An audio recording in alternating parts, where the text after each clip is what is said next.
तो एक कॉन्सेप्ट चलती है जिसे जीनियस लोकाई कहते हैं, है ना। और वो जीनियस लोकाई की कॉन्सेप्ट कुछ ऐसी है कि हर शहर की एक स्पिरिट होती है। हर शहर की, आप उसे आधुनिक शब्दों में कहें तो एक अस्मिता होती है। और भोपाल भी जो है इसी तरह से है। जैसे आपको याद होगा कि जब सुंदरकांड में जब हनुमान जी लंका जाते हैं तो उनकी मुलाकात जो है लंकिनी से होती है। लोग उसको राक्षसी की तरह बताते हैं, लेकिन वो एक प्रोटेक्टिव डीटी की एक कल्पना थी जो बहुत पहले से चली आई थी। चीन में भी चलती है, ताजिगामी के नाम से जो है जापान में भी चलती है। तो भोपाल की भी एक स्पिरिट, एक अस्मिता है। और जो मुझे लगता है वो है भोपाल की रचनात्मकता, भोपाल की क्रिएटिविटी। और इस मामले में कई बार मुझे लगता है कि भोपाल जो है का वही स्थान होना चाहिए जो एथेंस का किसी ज़माने में था ग्रीक हिस्ट्री में। उस तरह से उसको यूँ देखिए कि ऐसा नहीं है कि भोपाल जो है देश की कला राजधानी जो है 80s के दशक में बना। ऐसा भी नहीं है कि भोपाल जो है देश की कला राजधानी जो है वो कहना चाहिए कि बेगमों के पीरियड में बना। ये भी नहीं, शाहजहाँ बेगम के, ऐसा भी नहीं है। और ऐसा भी नहीं है कि वो जो है राजा भोज के समय में या रानी कमलापति के समय में बना। भोपाल जो है दुनिया की प्राचीनतम कला राजधानी है। यानी इन एंड अराउंड भोपाल आप देखेंगे तो कम से कम आपको 200 ऐसे जो हैं प्री हिस्टोरिक रॉक राइटिंग्स मिलेंगी, रॉक एनग्रेविंग्स मिलेंगी। मैं तो यहीं भोपाल का रहने वाला हूँ। यहाँ पढ़ते थे हम लोग डीएमएस में, डेमोन्स्ट्रेशन मल्टीपर्पज़ स्कूल, जो कि श्यामला हिल्स पे है। तो वहाँ जो है हमारे स्कूल के पास में ही थोड़ा सा नीचे उतरते थे 4 गुफाएं थीं, और जिनमें जो है ये प्री हिस्टोरिक राइटिंग्स थी, एनग्रेविंग्स थी। तो तब से जो है चला आ रहा है भोपाल में। यानी मनुआ भान की टेकरी पे चले जाएं, वहाँ पर आपको मिलेगा। पास में यही अपना जो भीमबेटका है, और ऐसे तमाम है। तो इतना पुराना ये, बल्कि मैं तो कहता हूँ कि चूँकि मैं तो मध्य प्रदेश में अलग अलग हिस्सों में रहा, मैं मंदसौर में भी कलेक्टर था, तो मंदसौर में हिंगलाजगढ़ से लेकर और रीवा के सलैया के तक पूरी एक लगातार जो है हमारे यहाँ प्री हिस्टोरिक रॉक राइटिंग्स की एक श्रृंखला है, और जो एंडीज़ के बाद जो है दुनिया की सबसे बड़ी श्रृंखला कही जा सकती है। तो तब से कलात्मकता जो है चली आ रही है, और ये भोपाल जो है वो उस रूप में मुझे लगता है कि वो स्पिरिट जो है भोपाल की, वो क्रिएटिविटी है, रचनात्मकता है। थैंक यू सर, वो इसकी पहचान। Thank you sir, very well said कि क्रिएटिव वो है। उदयन सर, क्रिएटिविटी की बात हो रही है अब जी, और जहाँ तक क्रिएटिविटी का सवाल है तो शेर व शायरी और फिर लिखाई, उसके अलावा भी पेंटर्स और बाकी टेक्सटाइल ट्रेडिशंस आपने सब नोटिस किया है, एवोल्यूशन भी देखा है, भारत भवन का बनना और उसके बाद सारी चीज़ें। तो जैसे सर ने कहा कि मिसेस गांधी के कहने के पहले ही हम कल्चरल कैपिटल थे। तो इन योर टर्म्स, और how is it that you see that we can enhance this creativity and how we get it and how we can sustain it?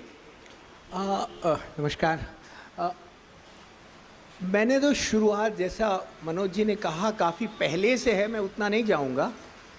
हमने जब अपनी आँख खोली भोपाल में, तो भोपाल में आधुनिक कलाओं का बोलबाला बहुत था।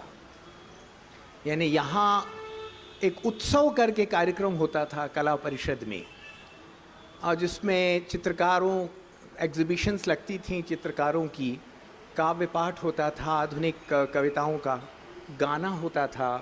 मैंने बहुत बड़े बड़े गवैयों को, जो अब तो बिल्कुल हमारा जो संगीत का दृश्य है पूरे देश का वो काफ़ी कमज़ोर सा है, लेकिन हमने किशोरी अमोनकर, भीमसेन जोशी, गंगूबाई हंगल, ऐसी मैं लिस्ट बनाता रहूं तो बन सकती है। दूसरा, मैं इस शहर में अपने 3 उस्तादों से मिला। एक तो मणि कौल से मिला, जिन्होंने सतह से उठता आदमी बनाई थी। उसमें भोपाल के, बल्कि सेक्रेटेरिएट के उसमें कुछ दृश्य हैं, मुक्तिबोध पर, ये हिंदी के कवि जो मुक्तिबोध हैं, जिन पर भोपाल के एक शायर ने, ताज मोहम्मद ताज ने एक शेर लिखा था जो कमाल का शेर था। उम्र भर जीकर भी ना जीने का अंदाज आया, बख्श दे जिंदगी में बाज आया। तो यानी मुक्तिबोध वैसे तो राजनांद गांव के थे, हिंदी के कवि थे, और वैसे तो हिंदी और उर्दू के बीच कोई ख़ास रकाबत है नहीं, लेकिन एक दबी छुपी स्पर्धा चलती रहती है। थोड़ी सी हिंदी वाले उर्दू की टांग खींचते रहते हैं। मैं उन लोगों में हूँ जो दोनों में बहुत अच्छे से यहाँ से वहाँ जाता रहता हूँ। दूसरे गुरु मिले निर्मल वर्मा, हिंदी के बहुत ही बड़े उपन्यासकार और कहानीकार, वो भी उन दिनों भोपाल में थे।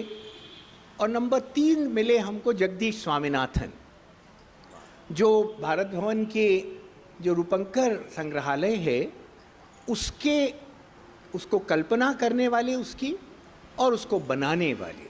ये मैं चलते चलते आपको बता दूं कि जो कल्पना भोपाल में इन चित्रों को लेके हुई, बल्कि चित्रकला मात्र को लेके हुई, वो बहुत बड़ी कल्पना है। कल्पना ये है कि हम आमतौर पर लोक और आदिवासी कलाओं को इतिहास में पीछे की चीज़ें मानते थे, और आधुनिक चित्रकला को हम आगे की चीज़ मानते थे। स्वामी ने पहली बार ये बात की, और ये पूरी दुनिया में पहली बार की। उन्होंने कहा ये आधुनिक और गैर आधुनिक का विभाजन गलत है। उनका हम ये कहेंगे कि ये कॉन्टेम्प्रेरी है, आज की कलाएं हैं। तो भारत का जो आज है उसमें बहुत सारे समय रहते हैं। उसमें भज्जू सिंह श्याम भी रहते हैं, उसमें उन दिनों जनगढ़ सिंह श्याम भी थे, और उनमें नर्मदा, और उनमें अकबर पदमसी भी हैं, उनमें मकबूल फ़िदा हुसैन भी हैं। ये सब एक समय में चित्र बना रहे हैं, और इसलिए उन्होंने एक तरह से भारत की आधुनिकता को कि बिल्कुल नई परिभाषा की। उन्होंने कहा कि we are made of multiple times and we can not relegate one time. एक ऐसे हम समय को पुराना इस आधार पर नहीं कह सकते कि उस समय में टेक्नोलॉजी कम विकसित थी। आखिरकार संस्कृति का में जो ऊंचा या नीचा आप बताते हैं उसका आधार टेक्नोलॉजी क्यों होना चाहिए। आजकल लोग बड़े फैसिनेटेड हैं आर्टिफिशियल इंटेलिजेंस से। क्या भारत में लोग किस चीज़ से फैसिनेट हो जाएं इसका कोई ठिकाना नहीं है। हम तो जैसे यूरोप जो है वो एक, मैं यूरोप को विकासशील सभ्यता मानता हूँ, भारत को पतनशील। तो हम विकसित सभ्यता बिल्कुल नहीं है, और ये हमें भ्रम हटा देना चाहिए अपने दिमाग से। हमने अपनी तमाम चीज़ों को मेहनत से नष्ट किया है। बीच में हमको कुछ कुछ चीज़ें मिलती रहती हैं, और जैसे पहला मौका हमको मिलता है हम उसको ख़त्म कर देते हैं। तो नंबर 3, ये तो 3 हमारे गुरु मिले। नंबर 4 जो बड़ी चीज़ इस शहर में मुझे मिली वो जनगढ़ की चित्रकला, जिस पे आप संभवतः बाद में आएंगे, उस चित्रकला का उद्भव मैंने देखा है। यानी मैं संभवतः लगभग उस कमरे के पास था जहाँ ये कला जन्म ले रही थी। यानी मैंने वो लोबान की गंध को सूंघा है जब ये चित्रकला जन्म ले रही थी। जन्म लेने का उस संभव हो सकी उसका बहुत बड़ा कारण जगदीश स्वामीनाथन थे। उनका विवेक, उनका विजडम था, वो कोई उनसे ले नहीं सकता। ये बड़ी घटना भोपाल में घटी है, और भोपाल में एक ऐसी घटना ये घटी है जो दुनिया में जिसका समानांतर, there is no parallel of such an movement in the world. आप आर्ट हिस्ट्री दुनिया की देख लीजिए, आप ना देख पाएँ तो मुझे भरोसा कीजिए, मैंने देखी। मैं आपको अलग से बता दूं, मैं काफ़ी ज़्यादा पढ़ा लिखा व्यक्ति हूँ, तो उसमें आर्ट हिस्ट्री में आप पाएंगे कि दुनिया में ऐसा कोई आंदोलन नहीं मिलेगा आपको जहाँ, हालांकि आपने जो गौण कला लिखा है ये गलत है। मैं शुरू में स्पष्ट कर दूं, क्योंकि ये एक व्यक्ति ने शुरू की थी, जनगढ़ सिंह श्याम ने, और उसके पीछे पीछे बाकी लोगों की उससे प्रभावित हो के बाकी लोगों ने किया। और ये गोंड लोग उतना करते भी नहीं थे शुरू में, ये प्रधान करते थे जो गोंड की एक सब उपजाति है। तो ये मोटा नाम जो है, हम लोगों को ये मोटेपन से बचना चाहिए भारत में, और भोपाल में तो बिल्कुल ही। हाँ, बहुत ज़रूरी है, बहुत ज़बरदस्त। तो क्योंकि क्रिएटिव उसकी बात हो रही है, अभी मैं आपको बताऊं, एक बड़ी दिलचस्प चीज़ ये हुई है कि इल्म के लिए ये कहा जाता है ना कि जितना बांटो उतना बढ़ेगा। मीरा मैम ने एक बड़ी कमाल की चीज़ शुरू की है, और वो शुरू किया है यूट्यूब पे एक चैनल, और उसमें वो ऐसी चीज़ों पे बात कर रही हैं कि वो गार्डन्स पे बात कर रही हैं, वो वाटर उस पे बात कर रही हैं, मैनेजमेंट सिस्टम पे, और बहुत कुछ सीखा है और बहुत कुछ सीखने की ज़रूरत है। लेकिन मैं ये पूछना चाहूँगा मैम, आर्ट और उसकी ह्यूमन टेंडेंसी से आर्ट कनेक्शन, और उसका डिपिक्शन, या ये कहिए कि उसको किस तरह से पोर्ट्रे किया गया है, ये how it is has been shown like you do a projection. तो connectivity of human tendency with art and its projection in Bhopal makes it unique, ये आप हमेशा कहती हैं। तो how and why it is unique? Uniqueness एक holistic concept है, one faceted नहीं है। ऐसा नहीं है कि आर्किटेक्चर में बहुत अच्छे हैं तो बाकी सब में नहीं है। एक यूनिकनेस ऑफ भोपाल मेरा ख्याल है कि it's a complete whole, in the sense कि वहाँ यहाँ का आर्किटेक्चर यूनिक है, यहाँ के खान पान यूनिक है, यहाँ के ड्रेसेस, उससे कोई बाहर से नहीं आए हैं। अंजुम जी यहीं की पैदाइश हैं और कंप्लीट एस्थेटिक्स लेके पैदा हुए हैं। और जिस किस्म की वो एम्ब्रॉयडरी की बात करते हैं, या जैसे वाजपेयी जी बोल रहे हैं कि लिटरेचर के बारे में बात कर रहे हैं, या स्वामीनाथन जी की बात कर रहे हैं, तो it is not surprising at all कि it should happen in Bhopal. एक पूरा की पूरा एक माहौल था, और ये माहौल जो है नेचर से लेके सब पे था। जिस तरह से नेचर को एक्सप्लॉइट किया गया है for the benefit of every for its architecture and other cultural thing. तो ये मैंने इसको ब्रेक डाउन किया है अपने पॉडकास्ट में, लगातार ब्रेक डाउन कर रही हूँ। और सबसे पहला पॉडकास्ट में मैंने भोपाल के तालाबों के वाटर बॉडीज़ के बारे में बात की है। सारी वाटर बॉडीज़ के बारे में बात नहीं कर सकते, पर जो लिमिटेड, क्योंकि इसका एसेंस है भोपाल का एसेंस। यदि आप वाटर बॉडी हटा दें, बड़ा तालाब हटा दें, तो क्या रह जाएगा? तो यहाँ के पहाड़ और यहाँ की जो वाटर बॉडी है वो बहुत क्रिटिकल है। उससे जन्मा वो है, क्या कहते हैं, तमाम बाग हैं, और कोई छोटे मोटे नहीं हैं बाग जो हैं वो। हम राजा भोज के समय के बागों के बारे में भी उसमें मैंने मेंशन किया है कि कैसे वो मैकेनिकल टॉयज़ हुआ करते थे। एक स्टडी है उनकी जो ट्रीटाइसेस हैं, उन्होंने जो लिखा है उसमें वो बताते हैं कि वो कैसे उनके उसमें फाउंटेन्स हुआ करते थे बगीचे में। उनके बगीचे में मैनिक्विन्स होते थे जो चलते थे, ऑटोमेटॉन्स हैं। मॉडर्निटी की बात करें तो राजा भोज का ये ऑटोमेटॉन हमको कहीं ढूंढना है तो भोपाल में ढूंढना चाहिए, और कहीं नहीं मिलेगा, धार में भी नहीं मिलेगा, लेकिन आपको भोपाल में ज़रूर से मिलेगा। और अपने आप इंजीनियरिंग में मॉडर्निटी थी, सब में मॉडर्निटी थी, लेकिन वो मॉडर्निटी जो है ना वो कंप्लीट बागों के, तो किसी समय 72 बाग होते थे, जिसमें बेगम वो वहाँ पर हयात अफ़सा में कितना बड़े बड़े फेस्टिवल करती थी। रोज़ फेस्टिवल कर रही हैं, रोज़ कार्निवल कर रही हैं, जिसमें जो लोग आते थे वो भी एक कलर के कपड़े पहन के आते थे। उसका ये था कि गुलाबी सारा चीज़ वो उन्होंने रोज़ कलर में था। और एक अजीब सी बात मैं देखती हूँ, वो ग्लास रोजेज़ के बारे में भी बात करती, लगातार बोल रही हैं कि कांच के गुलाब भी लगाए जाते थे, आतिशबादी कांच के गुलाब। तो एक पूरा एक थिंकिंग, एक रोमांटिक थिंकिंग था। पूरे शहर का एक रोमांस है, और उसमें सब जो भी आ रहा है वो कंट्रीब्यूट कर रहा है। वो रोमांस जो है वो इट इनफिल्टर्स इनटू आज के लोग भी, मतलब बहुत ही अलग लोग हैं। हम दिल्ली अक्सर जाते हैं, नो मैच एट ऑल, वहाँ सब एक दूसरे को खींचने में लगे हैं, नीचे गिराने में लगे हैं। और भोपाल में फिर भी एक काम है, एक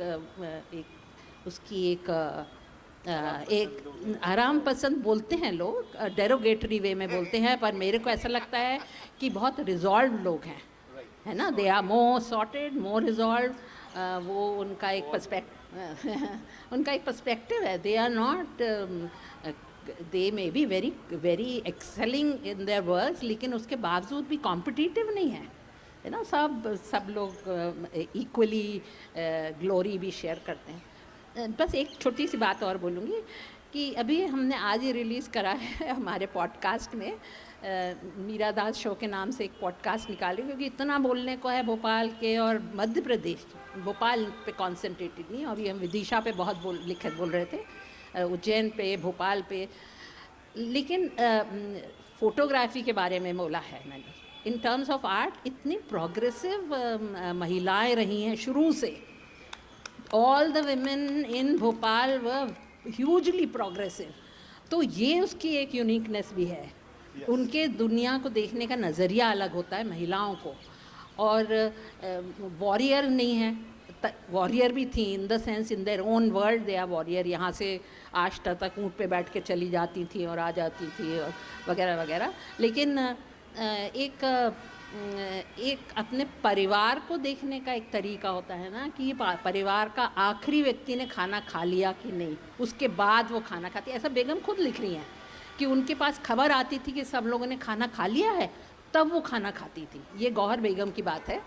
और वो उनकी बेटी लिख रही हैं उसमें कि तो ये परिवार की तरह पालना शहर को, हर व्यक्ति का अलग अपनी पर्सनालिटी है, सबको निखारना। किसी समय बीजी हुआ करती थी, पंजाब की बीजी, वो सब संभाल लेती थी। तो भोपाल ऐसा रहा है। We have been very fortunate कि इतनी महिलाओं ने एक के बाद एक यहाँ पे काम किया है, संभाला है शहर को, और इमोशनल एक स्टेबिलिटी प्रोवाइड की है। तो मुझे लगता है कि ये यहाँ का यूनिक कैरेक्टर है। अलीम भाई, क्योंकि कैरेक्टर की बात हो रही है, आप खां के बड़े उम्दा खींचते हैं और 4 लाइनों के बीच में किसी बात को कैसे कहना। तो ये जो मैम ने जो कहा, या जो मनोज सर कह रहे हैं, या उदयन सर जो कह रहे हैं कि वो माहौल है, एक कॉस्मोस है, और उसमें जो आता है वो कुछ ना कुछ कंट्रीब्यूट करता है, या मतलब ये कि कुछ ना कुछ यूनिक उससे बनता है। आपको क्या लगता है कि ये जो पूरा माहौल है ये किस चीज़ से बन रहा है? और जैसे मैम कह रही हैं कि वो फैमिली की तरह उसको नर्चर किया। खैर हमारे यहाँ खालाएँ और फुप्पो तो अब नहीं रहीं, वो जो बास्केट लेके के हर घर जाना है और आना जाना है और सबसे ताल्लुक़ रखने हैं। लेकिन ये है कि व्हाट्सएप पे अभी भी मैं देखता हूँ कि वो कैरेक्टर है कहीं ना कहीं, और लोग बात करते हैं। तो वो कौन से मतलब ये जो पूरा कॉस्मॉस है वो क्या रोल प्ले करता है, और उसके लिए आने वाले वक्त में क्या चैलेंजेस हैं, और उनको हमें क्या करना चाहिए उसके लिए, बचाने के लिए उसको? अभी सबसे बड़ी प्रॉब्लम ये हो रही है कि जो सोसाइटी के वॉइस है वो ख़त्म हो रही है, और हम उसको स्टेबल नहीं कर रहे हैं। कि सोसाइटी में जो आदमी डिज़र्व करता है, उसकी वॉइस वैल्यू होना चाहिए, उसको हम इग्नोर कर रहे हैं। उसके अपने अपने रीजंस हैं, अपने अपने इंटरेस्ट हैं। इसकी वजह से अगर इस बात को अगर हम दूसरे इस रूप में देखें कि जब से घरों में संयुक्त परिवार प्रथा समाप्त हुई और एकल हुए, तब से हम संस्कारहीन हो गए। तो एक इसका दूसरा चेहरा यह है, हमारे बढ़ते समाज में हम संसाधनों की दौड़ में या लोकप्रियता के चरम पर पहुंचने के प्रयास में उन चीजों को भूल रहे हैं जो हमारी जड़ों से जुड़ी हैं। जैसे जब हम बात करते हैं गौण सभ्यता की, गौण सरोकार की, गौण संस्कृति की, तो ये ठीक है, जैसे उदयन भाई ने जिक्र किया श्यामगण सिंह श्याम का। लेकिन 13वीं शताब्दी से लेकर अगर आप 7वीं शताब्दी तक का बीच का दौर देखें, तो उस समय जो पेड़ पौधे थे, एक प्रकार से जिसको मैं पर्यावरण कहूँगा, उसको बचाने का काम इन्होंने किया। आज अगर आपका भोपाल सी और रायसेन के जो जंगल सुरक्षित रह गया, तो इनके लिए धन्यवाद इनको। इसी तरह से जो वन उपज अब बच गई हमारी, तो धन्यवाद इनको, क्योंकि उन्होंने वन उपज को अपने जीवन के आहार के साथ उसके अंदर अपने मातृत्व को तलाशा, वो सुरक्षित रही, उसका दोहन नहीं होने दिया। आज हम दोहन कर रहे हैं। तो ये हमारे समाज का दोहरा चरित्र है। इसी तरह से आप देखिए कि जब उन्होंने अपनी चित्रों के अंदर गोंड अगर आर्ट के अंदर जो चित्र बने हुए हैं जो अभी भी दिखाई देते हैं हमें गोंड कलाकारों में, यहाँ भी एक स्टॉल लगा हुआ, उस स्टॉल के अंदर बहुत सुंदर चित्र बने, बहुत सुंदर, बहुत अच्छे बन रहे हैं वो, कि प्रकृति के अलग अलग रंग हैं और वो सतरंगी और अतरंगी रंगों का समावेश करके जो उन्होंने दृश्य उपस्थित किया है वो हमको हमारे अतीत के साथ हमारे पूर्वजों के करीब ले जाता है, ये गोंड कला। तो इस चैलेंज का जो अभी परेशानी है ये इसके क्योंकि आपका तजर्बा है, आप मरून टाइगर पटौदी से लेकर के एक आम आदमी तक से मिल चुके हैं और भोपाल के मुतालिक खासी बात करी है, तो इस प्रॉब्लम का सल्यूशन न्यूक्लियर फैमिली के रहते हुए कैसे कर सकते हैं? या क्योंकि अलग होने से ही वही है कि बंद मुट्ठी लाख की और खुल गई तो खाक की, लेकिन क्योंकि सब लोग अलग अलग हैं और सबकी प्रायोरिटीज़ अलग हैं, उसको मैनेज कैसे किया जाए और क्या कर सकते हैं कि सब बचा रहे या जीवंत जिसे हिंदी में कहते हैं वो रहे? देखिए वो है ना कि हम किसी को जिम्मेदार बताना बंद कर दें, खुद से अपना तय करें। तो आपके कहने का मतलब ये है कि जो हुकूमत के ऊपर पूरा ठीकरा फोड़ा जाता है बस वो सही नहीं है। नहीं, हम खुद से कब जिम्मेदार बने? गिन्नौर को किसने तबाह किया? हमने किया ना। मनुआ भान की टेकरी के अंदर के लगे हुए आर्ट को किसने नुकसान पहुंचाया? हमने पहुंचाया ना। चंदनपुरा के अंदर जो मानव पाषाण युग के जो यहाँ वहाँ बिखरे हुए अवयव थे, अवयव तो नहीं हथियार थे जिसको अच्छे और सरल शब्दों में कहूँ, उसको किसने यहाँ से इधर उधर किया, खुर्द बुर्द किया? हमने किया ना। इस हमारे पड़ोस में बैठे हुए इस तालाब को कौन क्षति पहुंचा रहा है? हम पहुंचा रहे हैं ना। है जिस स्थान पर हम ये बैठे हैं जो भोपाल की पहली प्रथम शासिका कुस्सिया जहां बेगम का महल है, जिसमें गोंड आर्ट भी हमको दिखाई देता है पान की शक्ल में, उसको हमने कभी कहा कि अरे भाई ये जो आप गौर महल देख रहे हैं, जो शहर की ताजुल मस्जिद देख रहे हैं, शहर की मोती मस्जिद देख रहे हैं, कुलसुम्बी की मस्जिद देख रहे हैं और यहाँ के जो पुराने मंदिर देख रहे हैं, उसके अंदर पान की आकृति क्या है जो बुर्ज के ऊपर भी बनी हुई है? बहुत जरूरी बात है। तो कहने का अर्थ ये है कि हम एक तो रिकग्नाइज करना सीखें। जी। अच्छा, योग और संयोग से एक मजाक होता है भोपाल में कि भोपाल में कब के लोगों में इसलिए उल्लास उमंग का अभाव रहता है क्योंकि ये लोग थमा हुआ पानी पीते हैं। जी, पानी थमा हुआ पीते हैं। वेरी गुड जी। क्योंकि बहते हुए पानी, अब खैर आदरणीय उमा जी की कृपा से नर्मदा जी आ गई तो ठीक है, लेकिन हमारे पास था नहीं। बिल्कुल नहीं। वाह, बिल्कुल। तो हमारे डीएनए में वो आ गया। अच्छा, दूसरा हमारे जो भोपाल के अंदर एक बहुत प्यारा हमारे साथ सुलूक हुआ वो नवाब शाहजहां बेगम ने किया। मरूमा को तकलीफ होगी इस बात से मेरी। मैडम शाहजहां बेगम ने क्या किया कि भोपाल की महिलाओं को रोजगार दे दिया। तो जब महिलाएं घर में रोजगार पाने लगी तो पता चला कि सारे मर्द घर के बाहर हो गए। अब घर के बाहर हो गए तो पटिया कल्चर जिंदा हो गया। देखिए, आप लोगों की वजह से हम लोग बेरोजगार हो गए।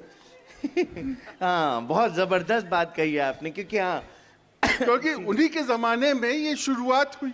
सिकंदर बेगम के ज़माने से विक्टोरिया स्कूल और फिर टेक्निकल एजुकेशन वगैरह तो हुई। परी बाजार आ गया और है ना जी, और ब्रिजिसिया कन्या पाठशाला और सुल्तानिया स्कूल, तमाम चीज़ें हैं। ऐसे करके अगर आप देखेंगे तो करीबन 59 गर्ल्स स्कूल थे भोपाल सीओ रायसेन में।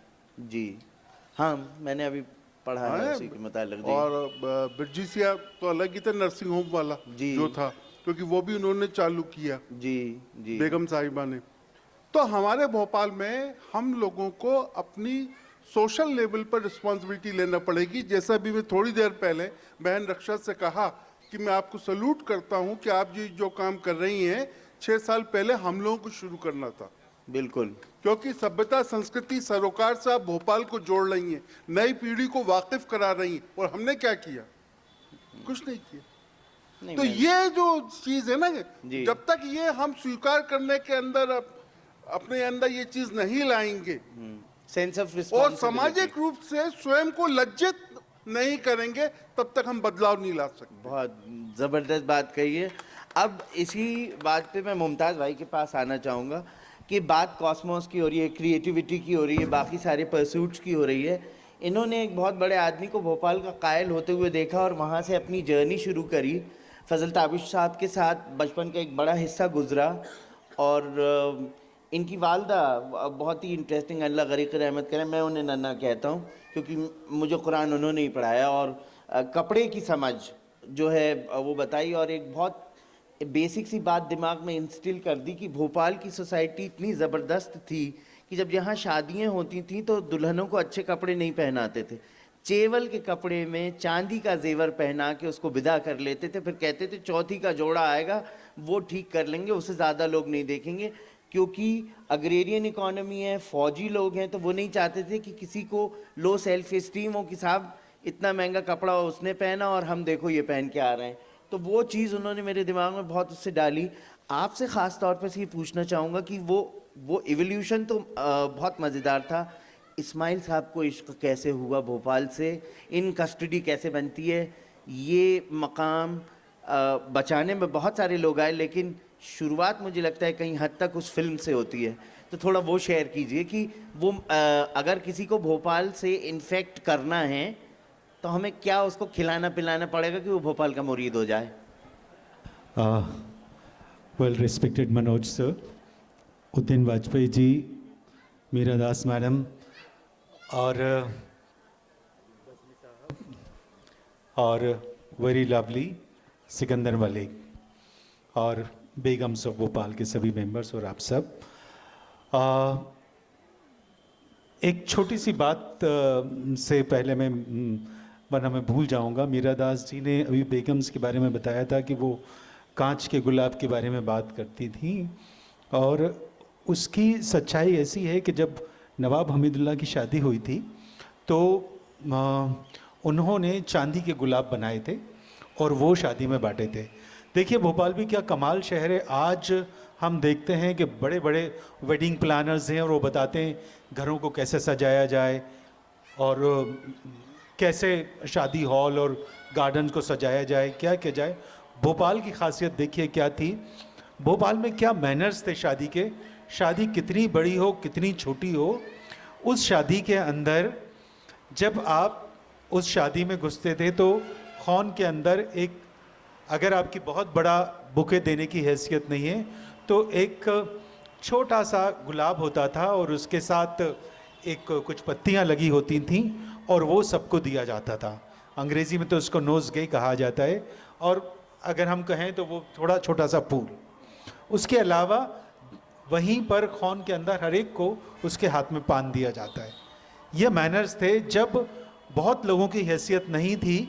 शादियों के अंदर दुल्हन वाले आते थे तो उसके में जो शादियों के बहुत अच्छे लेडीज़ के दुपट्टे होते थे वो दीवारों पर लगा दिए जाते थे, उसके आगे गाँव तकिए लगाए जाते थे, वहाँ बिठाया जाता था। ये भोपाल की तहजीब थी जो आज कोई भी वेडिंग प्लानर्स नहीं ला सकता। वो सजा सकता है बट ये मैनर्स नहीं ला सकता और मेरे ख्याल से हमको ये मैनर्स याद करने चाहिए, हमें अपनी ज़िंदगी में लाना चाहिए। दूसरी बात, इससे तो गौहर महल से बहुत ही ज़बरदस्त यादें हैं मेरी, क्योंकि मैंने मर्चेंट आइवरी प्रोडक्शन की फिल्म इन कस्टडी में काम किया था और मैं एक्टर नहीं था, मैं प्रोडक्शन में था। 1992 दंगों के बाद यहाँ पर हम लोगों का काम शुरू हो गया था और यहाँ पर से एक रास्ता था जो वहाँ तक गाड़ी जाती थी। इस्माइल मर्चेंट जब यहाँ पर आए तो क्या रुका? तो उनको ये जगह बहुत ही कमाल लगी और वो इसलिए उन्होंने जहनुमा पैलेस और अशोका को छोड़कर उन्होंने सबसे पहले तो अपना ऑफिस गौहर महल में बनाया। तो जो पहला कोर्टयार्ड है उसको उन्होंने अपना ऑफिस बनाया था और उसके अलावा जो फिल्म की शूटिंग के लिए जो कुछ हिस्से उन्होंने चुने उनमें अंदर वाला कोर्टयार्ड था जिसमें शबाना आज़मी के ऊपर एक मुजरा पिक्चराइज किया गया था और वहीं पर जब शशि कपूर की डेथ होती है तो वहाँ से निकले तो वहाँ गए। इस महल का जो सबसे खूबसूरत दालान था वो अब वीआईपी रोड के सर चढ़ गया है, उसको तोड़ दिया गया है।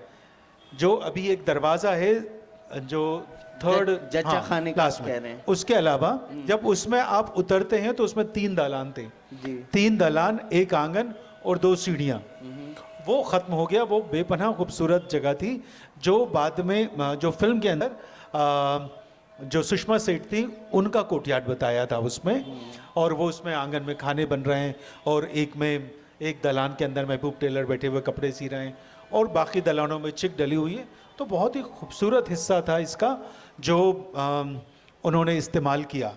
दूसरी उसके बाद ये वाला हिस्सा जो सीढ़ियाँ थी ये भी उन्होंने बड़ी खूबसूरती से इस्तेमाल किया इन कास्टडी में कि शशि कपूर का जनाजा निकल रहा है यहाँ से और इस पर से लेकर जा रहे हैं और लोग यहाँ से दौड़ते हुए उनके पीछे जुड़ रहे हैं वहाँ पर।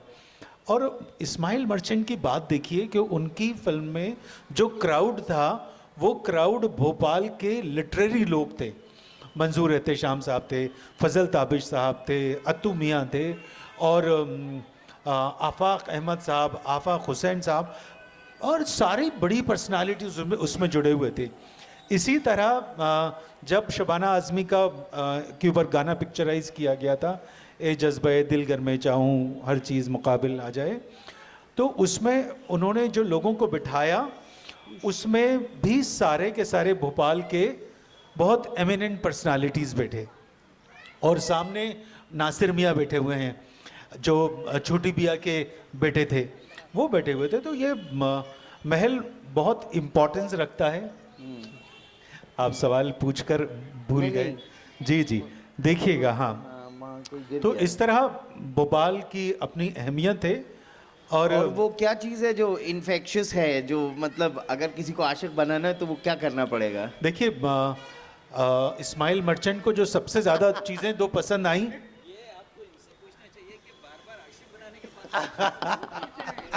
भोपाल का आशिक, सर मेरा नहीं। देखिए 2 चीज़ें जो उनको सबसे ज़्यादा पसंद आई थी, एक तो पसंद आई यहाँ के लोग। जी उन्होंने आप भोपाल की खासियत देखिए कि 1992 में तो ये लोग आ गए थे और 93 में 17 जनवरी 1993 को शूटिंग स्टार्ट हुई थी। तो शूटिंग स्टार्ट हुई तो उनको यहाँ पर शशि कपूर, शबाना आज़मी, सुषमा सेठ, टीनू आनंद, नीना गुप्ता, ओमपुरी, ये सारे लोग यहाँ पर शूट कर रहे थे, लेकिन देखने वाले कोई नहीं थे। उन्होंने कहा ये तो गजब जगह है यहाँ पर कि यहाँ कोई परेशान नहीं करना। हमको तो लग रहा था वरना छोटा शहर है कि लोग बहुत परेशान करेंगे। तो उनको लोगों से बहुत इश्क हो गया था। दूसरी चीज़, उनको ऐसे ऐसे खाने को मिले कि हर आदमी उनसे आज मिला है और वो कह रहा है सब घर पे खाने पर आइए।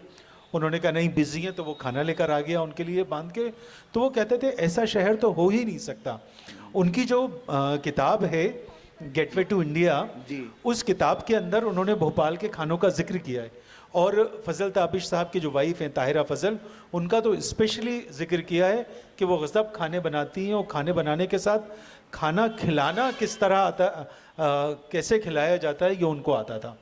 तो भोपाल हर आने वाले को भोपाल के लोगों का नेचर, उनकी चीज़ों की समझ और यहाँ की मेहमान नवाजी, ये बहुत ही ज़्यादा लोगों को पसंद आती है। मेरे ख्याल से यही वजह है कि लोग यहाँ आते हैं तो यहीं के होकर रह जाते हैं। चलिए, बहुत ज़बरदस्त बात, चीज़ों की बात और लोगों की बात जो करी, तो मैं आपको बता दूं कि मनोज सर जब प्रिंसिपल सेक्रेटरी कल्चर थे उस ज़माने में सर ने बहुत सारा रिकॉर्ड पढ़ा है और उसमें आपको क्या ख़ास लगा? मुझे ख़ास तौर पर से आपके काम की वजह से पता चला कि आपने एक वक्फ ढूंढा जो था वक्फ हिंदुआन, और आप बड़े चकित रहे कि यार ये हिंदुओं का वक्फ क्या है भोपाल में, और आपने बहुत सारा रिकॉर्ड पढ़ा था। तो सर रिकॉर्ड की चर्चा एक थोड़ी सी जो आपका तजर्बा है, और दूसरा ये कि हम क्या करें फॉर रिवाइवल, या ये कहिए कि उस चीज़ को, क्योंकि वो ऑलमोस्ट ख़त्म हो चुका है और आप लोगों तक वो ज्ञान है, बाद में किसी को परवाह भी नहीं है और फास्ट कैश का दौर है,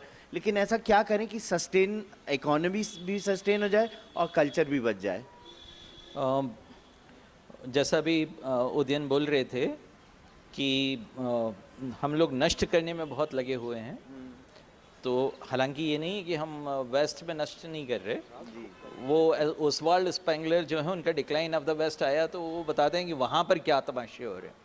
लेकिन बहरहाल इसका तो मैं खुद जानता हूँ, मैं यहाँ उबेदिया स्कूल में पढ़ता था उस ज़माने में। ये जो उबेदिया स्कूल के सामने वो जो छोटा तालाब है जी मुझे मालूम है वो कहाँ तक आता था, और आज जो है जब मैं देखता हूँ तो वो एक पोखर जैसा होकर रह गया है ना। ये भोपाल जो है झीलों की नगरी कहा जाता था, बड़े तालाब की नगरी नहीं कहा जाता, जी झीलों की बहुत सारी लेक्स थी। अब मैं देखता हूँ इनकी हालत, और जो कर रहे हैं, तो अभी आप जैसा बोल रहे थे बज़मी जी कि हम ही लोग हैं रिस्पॉन्सिबल, तो वही बात है।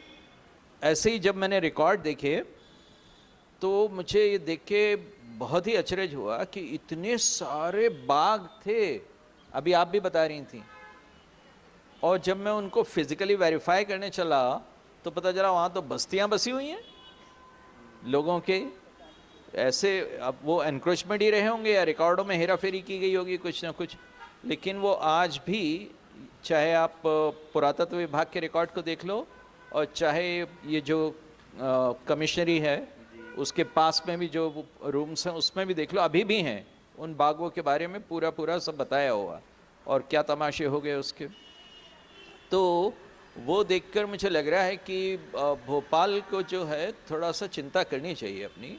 और अभी जैसे आपके ये जो परी बाज़ार नाम दिया, हम लोग तो वहाँ रहने वाले थे, हम ईदगाह हिल्स पे रहते थे, और मेरी वाइफ जो हैं वो परी बाज़ार की रहने वाली थी। अरे वाह वाह वाह, ईदगाह और परी बाजार। हाँ, तो हम लोग वहाँ के रहने वाले थे, और एक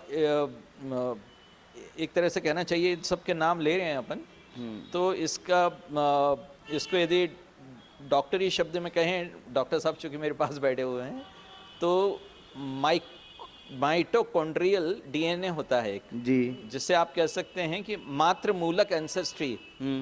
तो भोपाल की जो है वो मातृमूलक एंसेस्ट्री रही है, यहाँ पर इतनी सब बेगमें और रानियाँ और वो सब रहीं, तो वो उस तरह की मातृमूलकता है।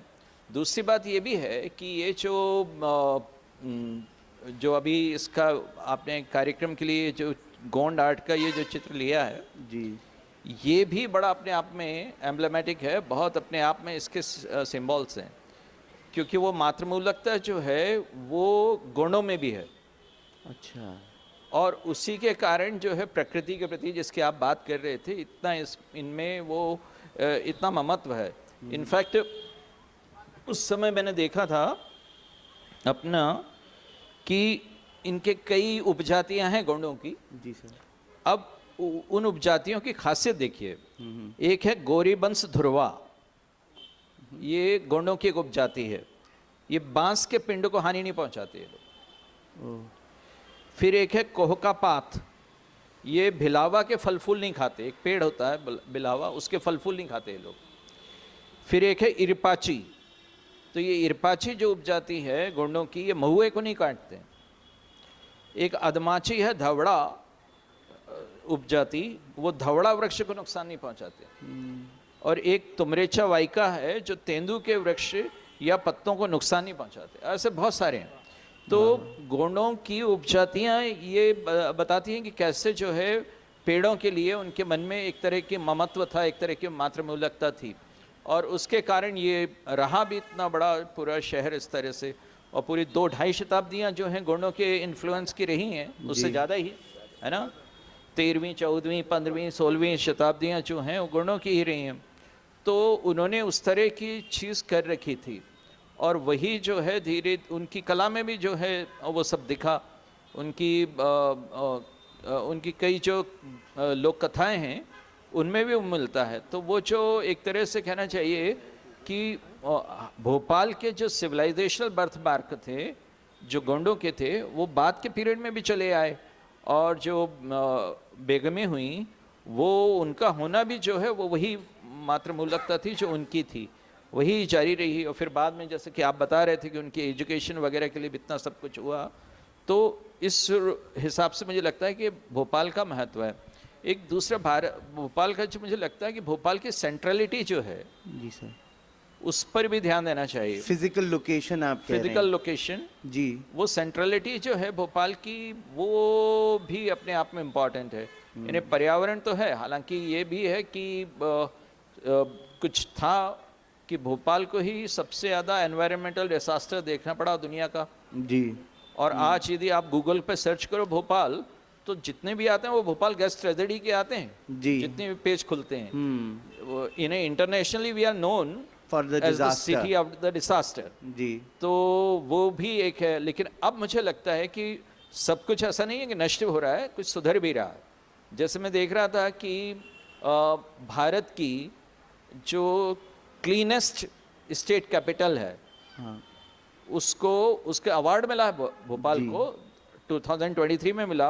और क्लीनेस्ट सिटी में भी जो है भोपाल को 3 साल तक तो जो है पुरस्कार उसके रूप में भी मिले। जी सर। तो इसका मतलब है कि थोड़ा तो अब हम लोग सुधर भी रहे हैं, ऐसा नहीं है कि सब वो हो रहा हो। लेकिन वो सेंट्रलिटी की जो बात है कि भोपाल जो है सारे तरह के इन्फ्लुएंसेस इकट्ठे करता है। भोपाल चूँकि बीच में है, तो हर तरह के देश के, जो देश को, हमारे देश को कहा जाता है एक तरह का मेल्टिंग पॉट है, जी कि वो मेल्टिंग पॉट होने की स्पिरिट जो है उसका सबसे अच्छा रिप्रेजेंटेशन होता है तो भोपाल में होता है, क्योंकि बीच में है। तो हर तरफ से जो इन्फ्लुएंस आते हैं उसको पॉजिटिवली लेता है और उसको सिंथेसाइज करता है अपनी तरह से। जो खतरा है जी वो ये है कि धीरे धीरे मैं देख रहा हूँ over a period of time, as an administrator भी देख रहा हूँ मैं, कि भोपाल जो है एक तरह के डुअल कैरेक्टर का शिकार हो रहा है। और आप देख लो, पुराना भोपाल देख लो और नया भोपाल देख लो, जी you will find a city with 2 faces, बिल्कुल। है ना। जी तो वो हो रहा है। और वो ऐसे होता कि कोई कहना चाहिए कि पुरातन और आधुनिक का कोई फर्क होता तो भी मान नहीं है। लेते जी। वो एक तरह का सोशल पोलराइजेशन है। यानी ठीक है कि we have not reach the status, वो we have not reach the situation जैसे कि अमेरिका वगैरह में है, कि जहाँ पर जो है नॉर्थ अमेरिका के कई शहरों में आप देखेंगे कि एक तरह का सोशल सेग्रीगेशन साफ साफ दिखता है। वहाँ पे ब्लैक नीग्रोस एक तरफ हैं और दूसरे उस तरह हैं। तो अभी हम लोग उतनी ख़राब हालत में नहीं गए हैं। और ऐसे ही कुछ कहना चाहिए कि वेस्टर्न यूरोप की जो कुछ सिटीज़ हैं उनमें भी इसी तरह की हालत है। डेमोग्राफिक कंसंट्रेशन हाँ। बदल रहा है। तो वो जो चीज़ है सोशल पोलराइजेशन होना, जी। वो ख़राब बात है, क्योंकि भोपाल हमेशा से जो है एक मिक्स्ड कल्चर रहा है। जी और मिक्स्ड कल्चर है, और यहाँ पर एक दूसरे से काफ़ी हमारा कहना चाहिए कि लेन देन होता रहा है सामाजिक रूप से। जी लोगों ने शायरी से लेकर और तमाम दुनिया भर की सारी चीज़ें जो हैं एक दूसरे से सीखी हैं। तो ऐसे में ये डुअल कैरेक्टर और डुअल फेस वाला जो भोपाल जो नए दौर में आ रहा है, वो मेरे लिए चिंता पैदा करने की बात है। और वहाँ पर जो है कहीं ना कुछ एडमिनिस्ट्रेटिवली हम लोगों को कुछ इस तरह के इंटरवेंशन करने चाहिए कि हम उसी मिक्स्ड कल्चर की ओर लौटें जो कि भोपाल को बहुत सही डिफाइन बात, करती थी। बिल्कुल सही बात। Udayan sir, I think you have something to add to this. ये when it comes to this entire intermingling of life with nature, और उसका जो result है, ये कहिए कि continuity of art है, उसको preserve, ये कहिए कि उसको properly inherit करने का तरीका क्या है? एक चीज़ मैं पहले कहूँ कि पैनल डिस्कशन का सबसे अच्छा वो होता है मर्यादा, कि पूछे कुछ भी बोलो वो जो हमें बोल रहा है। अच्छा रहा, मनोज जी ने कहा कि भोपाल सबसे क्लीन है, उसका एक बड़ा कारण है कि लोग इतने आलसी हैं कि सोचते हैं गंदा करने की वे जहमत क्यों उठाएं। तो क्लीन किसी और कारण नहीं है, हम गंदा कर नहीं पा रहे हैं। हाँ, ये एक बात चीज भी मैं है। आपको कहता हूं भोपाल की, जी भोपाल में जितने रंग की शामें होती हैं उतनी किसी दूसरे शहर में भारत में नहीं होती। वाह। एक बहुत पहले लेखकों को अपने को कोट नहीं करना चाहिए आमतौर पे, ये काफ़ी गलत है, लेकिन हम गलत काम ही कर देते हैं थोड़ा सा। एक टाइम्स ऑफ इंडिया में हमने एक पीस लिखा था, उसमें था colours of Bhopal, the evenings of Bhopal. तो उसमें राख के रंग की शाम होती है कभी, कभी गहरे नीली शाम होती है, कभी काफ़ी लाल सी शाम होती है, कभी बहुत गहरी पीली शाम होती है। मैं दुनिया के बहुत से शहरों में गया हूँ और मैंने आम तौर पर इतनी तरह की शामें कहीं नहीं देखी। वैसे तो अवध की शामों की बड़ी चर्चा होती है, अवध के लोगों ने वो शायद शामों की शब मालवा, शब-ए लेकिन मालवा हम है। लोगों ने शायद उतना ध्यान नहीं बना दिया। के रखा। भोपाल की शामें बिल्कुल अलग हैं। और आप हवा का, हमारी एक प्रोफेसर होती थी, तो वो जिस रंग का उस दिन रंग होता था हवा में बिखरा हुआ, उस रंग से मैच करके कपड़े आती थी। वाह, और मैं अकेला था जो उसको पहचान लेता था। और वो इस बात से इतनी खुश होती थी। अब ये बड़ी गहरी सामर्थ्य है, पहली बात। दूसरी, अक्सर दुनिया में ये बात होती है कि साहब सबसे खूबसूरत शहर आपको क्या लगा, तो अव्वल तो भोपाल के जो नागरिक है उसको कोई दूसरा शहर अच्छा लगता ही नहीं। 100% सच। मैं जितनी मर्तबा, और मैं बहुत ज़्यादा मर्तबा पेरिस गया हूँ, और पेरिस को बड़ा भारी रुतबा हासिल है दुनिया में, लेकिन मैं जिस दिन पहुँचता हूँ उस दिन से वापस आने की गिनती करने लगता हूँ कि भाई अब 60 दिन बचे, अब 59 दिन बचे।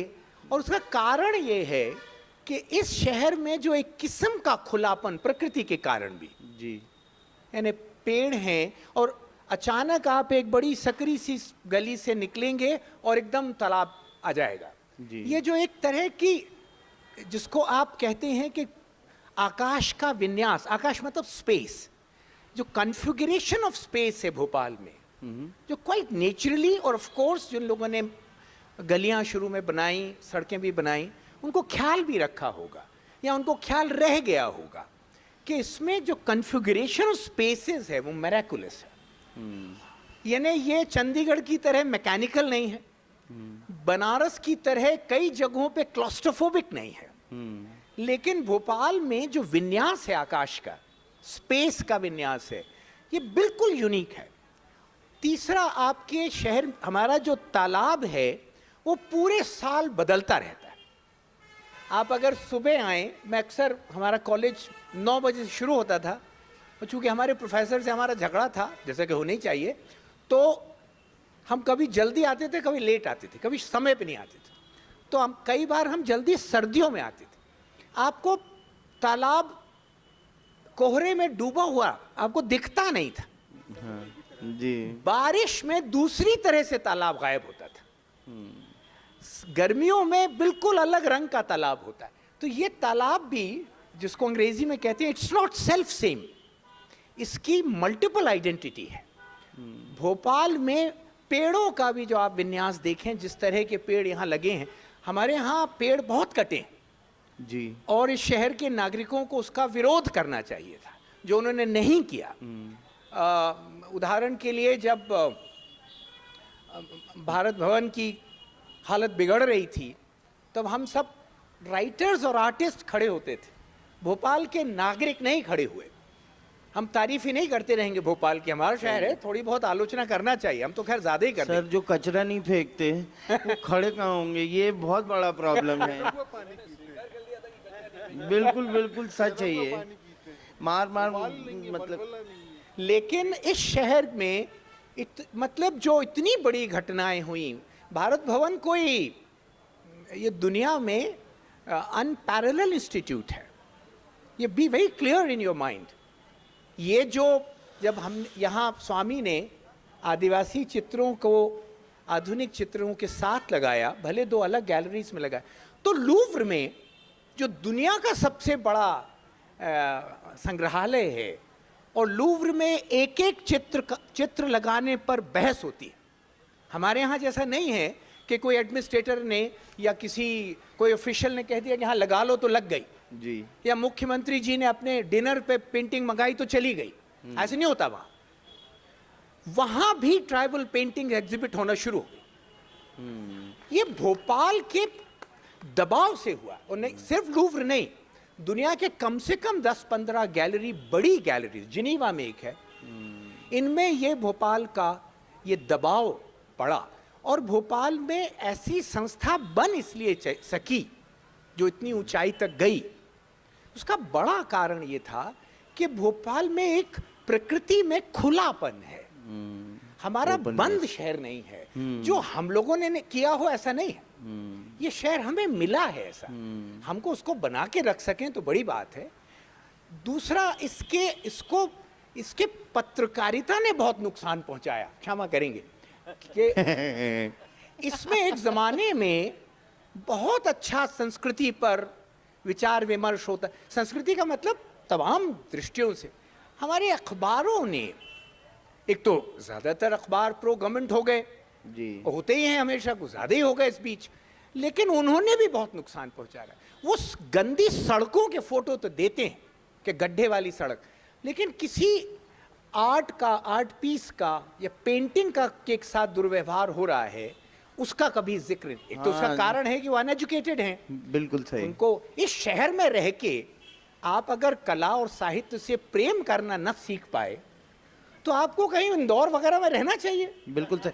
अलीम भाई, अगला आर्टिकल स्वामीनाथन की शाहीन पे लिखी, उसके पर खच्चे उड़ रहे हैं, वो बहुत बहुत जरूरी है। तो उसी समय किसी ने कह दिया था कि ये इकबाल का बाज नहीं, स्वामी का गिद्ध है। जी, एक शेर है, बिल्कुल सही सर। ये किसी ने उसी समय कमेंट कर दिया। तो क्लोजिंग नोट में मैं मीरा मैम से पूछना चाहूँगा कि, और मुमताज़ भाई दोनों से, कि अब हासिल क्या किया वो तो पता है, हाथ में क्या है वो पता है, दूसरों को बताने के लिए, क्योंकि जब तक हम खुद नहीं बोलेंगे किसी को पता नहीं चलेगा हमको क्या करना चाहिए। क्योंकि इंस्टाग्राम पे इन्फ्लुएंसर्स तो हैं, लेकिन वो आते एक ट्रेजेक्टरी पे हैं, फिर वो या तो चीज़ें बेचने लगते हैं या तो अनशन बातें करने लगते हैं। और सबसे बड़ी चीज़ ये कि ज़ुबान जो कि भोपाल की बहुत बेहतर है, उसके साथ तो बहुत ही भद्दा मजाक हो रहा है सोशल मीडिया पे। तो मैं आप लोगों से ये पूछना चाहूँगा कि जो पाया या जो खोया वो एक तरफ है, लेकिन इस सब को अगर किसी को बताना है तो उसके लिए सही रास्ता क्या है? मैम, आपका एक्सपोजर और मुमताज़ भाई कपड़ों के लिहाज से आपका एक्सपोजर है, आप दोनों प्लीज़ अपनी बात रखिए। जी बिल्कुल, हाँ है ना माइक। एक थोड़ा सा क्लियरिफिकेशन है, थोड़ा सा स्पष्टीकरण है। भोपाल की भाषा को लेकर जो कहा जाता है ये आरिया जारिया खारिया है, जो भोपाल के एक शख्स की बदतमीजी 2 फिल्मों की शक्ल में आई, अधिकार और शोले में। दरअसल ये भोपाल के ना तो नागरिकों की जुबान है ना भोपाल के लोगों की जुबान है। बिल्कुल सही। क्योंकि भोपाल की जो भाषा है और जो भोपाल के भाषा का लावण्य और श्रृंगार है, उसमें नजाकत और नफासत है। बिल्कुल। और भोपाल की भाषा में एकेडमिक है, और जो गोंडवी की जो हिंदवी है वो ये जुबान है। मुल्ला रमोजी आज आपके ख्वाब में आएंगे, पक्की बात है। गुलाबी उर्दू की बात हो गई, मुल्ला रमोजी तो ये हम लोगों की जिम्मेदारी है कि जहां कहीं भी ये बात हो तो वहां हम उस चीज को कंफर्म कर दें कि प्लीज इसको भोपाल की जुबान का ठप्पा ना लगाएं। जी ये दावेदार जी बिल्कुल सही। Ma'am ji, what needs to be done? एक पहले तो मैं बहुत धन्यवाद देती हूँ कि आपने मुझे यहाँ बुलाया और बैठाया, और with eminent people I am here, तो उसका बहुत धन्यवाद। पर मैं जो एक सिकंदर जी, जो एक डेस्परेशन है ना कि हम कुछ लूज़ कर रहे हैं, उसके ऊपर मैं थोड़ा सा बोलना चाहती हूँ कि एक कल्चरल मेमोरी और एक हिस्टोरिक मेमोरी हमारे सब के अंदर है, और उससे हम बहुत ज़्यादा डेविएट नहीं कर सकते। लोग कितना ही उसको बिगाड़ना चाहे, पर वो तो आपके अंदर है ना, तो आप उससे कितना दूर जाएंगे। मैं एक छोटा सा एग्जाम्पल बताती हूँ कि ये गोंडों की चित्रकारी का है कि बच्चू श्याम का, और दो पर्टिकुलर फोटोग्राफ्स के बारे में, पेंटिंग के बारे में बताती हूँ। एक पीकॉक और 2 बर्ड्स का एक कंपोजिशन है, मेरे ख्याल से बच्चू श्याम जी का ही है। और ये आपको, यही कंपोजिशन आपको सांची में दिखता है 2nd सेंचुरी BC में। तो ये क्या है जो जिसको हम कहते हैं ना हिंदुस्तान का कल्चर, तो ये क्या कल्चर है? ये धरती से उत्पन्न होता है और हम सबके अंदर है। आप कितना ही डेविएट करेंगे, आप कितना ही अंग्रेज बनेंगे, आप उस ज़्यादा दूर नहीं जा सकते, है ना, because there is something which is part of a DNA. तो इसलिए बहुत डेस्परेशन की ज़रूरत नहीं है। और जितने लोग यहाँ बैठे हुए हैं, अपन चाहे बज़म जी की बात करें या वाजपेयी जी की या श्रीवास्तव जी की, और each one of us is a cultural fighter, loan fight कर रहे हैं वो। आपने एम्ब्रॉयडरी के ऊपर कितना ज़बरदस्त काम किया है, आपके कपड़े कितने मशहूर हैं दुनिया भर में, आज मुमताज़ जी का नाम है और कितने बड़े बड़े शोज़ कर रहे हैं यहाँ वहाँ। तो that is because he is sticking to what he believes in, है ना। आई लोन फाइटर, आप जानते हैं, अकेले ही जो भी करती हूँ अकेली करती रही हूँ, और उसका कुछ नतीजा निकले नहीं निकले, रिकग्निशन हो नहीं हो, but that is what I am. वो मैं हूँ और जो मैं नहीं हूँ वो नहीं बन सकती हूँ, है ना। If I can appreciate the clothes which are sold here, if I can appreciate बैदबाजी, if I can appreciate the यहाँ का तहसीब है कि यहाँ की सुंदरता है, उसको अप्रिशिएट नहीं करूँगी, वो पार्ट ऑफ मी है। मतलब that is not outside me, that is part of me. तो इतना मुझे लगता है कि वो सीपन तो करता है। पेड़ पौधों की बात आपने निकाली थी, तो पेड़ पौधों में ऐसा है कि फ्रॉम यूरोप, फ्रॉम राजा भोज के बगीचे से लेके, वो मैंने एक पेपर भी लिखा था इस पे, बाग बगीचों पे, पर राजा भोज के बगीचे से लेके, कमलापति के बगीचे से लेके, ये शाहजहाँ बेगम के द्वारा बनाए हुए हंड्रेड्स, कितने सारे बगीचे हैं। ये वॉल्ड बगीचे होते थे जिसके अंदर एक कुआं होता था, जिसके अंदर वो तमाम चीज़ें कहाँ कहाँ से एक किताब में मैं इन्हीं की बायोग्राफी, ऑटोबायोग्राफी में पढ़ रही थी कि वो पर्शिया तक से इतना एंथुजियाज़म था कि पर्शिया तक से वो बुला के लाते थे पेड़ उगाने के लिए। और यूरोपियन मतलब एडाप्टेशन इतना ज़बरदस्त कि दुनिया में कहीं पर भी नॉलेज हो, दुनिया में कहीं पर भी बहुत अच्छी चीज़ दिख रही हो तो उसको यहाँ लाने की हिम्मत करते थे। और ये यहाँ पर जो अहमदाबाद पैलेस का एरिया है, वहाँ पर that is all art deco. वो आर्ट डेको तब ला रहे हैं, वो 1930s में बना रहे हैं, उसके पहले बना रहे हैं एक्चुअली। पर उसमें उन्होंने जो बगीचे बनाए उसमें एस्प्लेनाड की बात कर रहे हैं, और इतना यूरोपियन जो वोकैबुलरी है उसको भी लाने की कोशिश कर रहे हैं। ताजमहल का सावन, जो भी अडेप्टेशन इतना ज़बरदस्त था।